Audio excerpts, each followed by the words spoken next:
Welcome back to my channel. It's Masterpiece59 here, bringing you a WWE Friday Night Smackdown review. So make sure you jot down all your thoughts, jot down any hot takes you have, and of course, most of all, make sure you like, comment, and subscribe.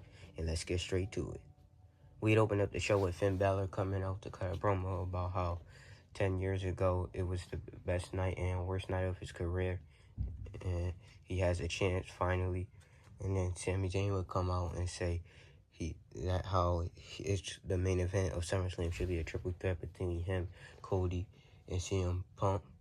He would say how there needs to be justice, and Finn would tell him how he simply held it for 9 days, and he's no longer champion because he lost it, and he was only not champion because he was injured. Then Gunther would come and attack them both, and then as he would go to talk to Pierce, he would end up being attacked by Finn. Then here would come Sami, and then them two, Finn and Sami would get into it. Then Nick Aldis would come out, and then him and Gunther would be separated. Let me know your thoughts on this down below. Next we would see Mishin and B-Fab, the baddies, versus Chelsea Green and Tiffany Stratton. This match was a pretty solid match, with Jade Cargill, of course, getting involved so her group could pick up the win. Then after the match, as they would stand tall, here would come Charlotte Flair, and then B-Fab and Mishin would get attacked by Tiffany and Chelsea, and then Charlotte and Jade would get into it, and Charlotte would take her out. Let me know your thoughts on this down below. Next, we would have Damian Priest and R-Truth versus the War Raiders for the Smackdown Tag Team Championships and the AAA Tag Team Championships.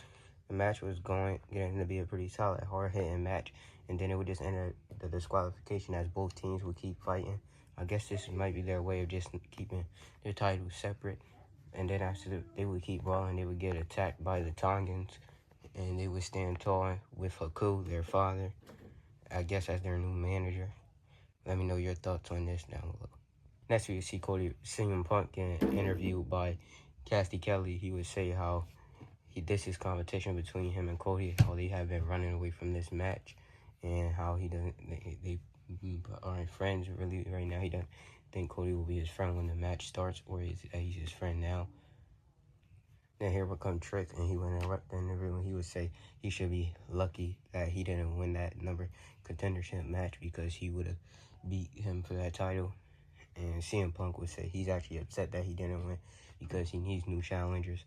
And it's that one day when he gets to that rare area and wins the #1 contendership match, he will whip that Trick. Let me know your thoughts on this down below. Next, we have the United States Champion Trick Williams come out to cut a promo about Baron Corbin. And of course, here will come Baron Corbin to say, and he would say how he's going to beat him and stuff, and he'll take the United States Championship. Trick would say that's not going to happen. He would call him out to fight, but of course, Baron Corbin would end up doing it. He would say, and also Trick would say how Corbin isn't even better than the first time he was here. Let me know your thoughts on this down below. I was so sad that we didn't get Melo. I was hoping that we would get him, but we didn't end up getting it. Let me know your thoughts on this down below. Next, we will see J.E. McDonough versus Rey Fenix for the AAA Cruiserweight Championship. And of course, I think this match was good as expected from these two. Dom, of course, would get involved and would get sent back. And then here would come Danhausen. And before he could curse him, Dom would attack him. But then he would get attacked by the Mini-Hausen. And then they would attack him and take him back to the curtains. And then Rey Fenix would end up picking up the win. Let me know your thoughts on this. And if you like Rey Fenix defending his title on SmackDown. Next, we have Lash Legend versus Julia to get into the interim women's championship ladder match. Lash Legend would pick up the win in like 3 minutes. This was pretty much a squash match. Felt so bad for Julia. She really deserves better treatment. She's too talented for this.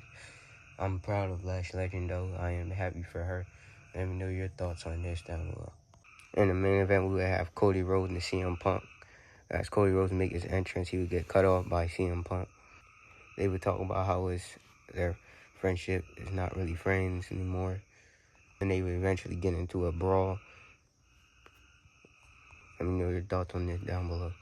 Overall, I thought the SmackDown was okay. I'll give it a 7 out of 10. Let me know your thoughts down below. Till next time, like, comment, and subscribe.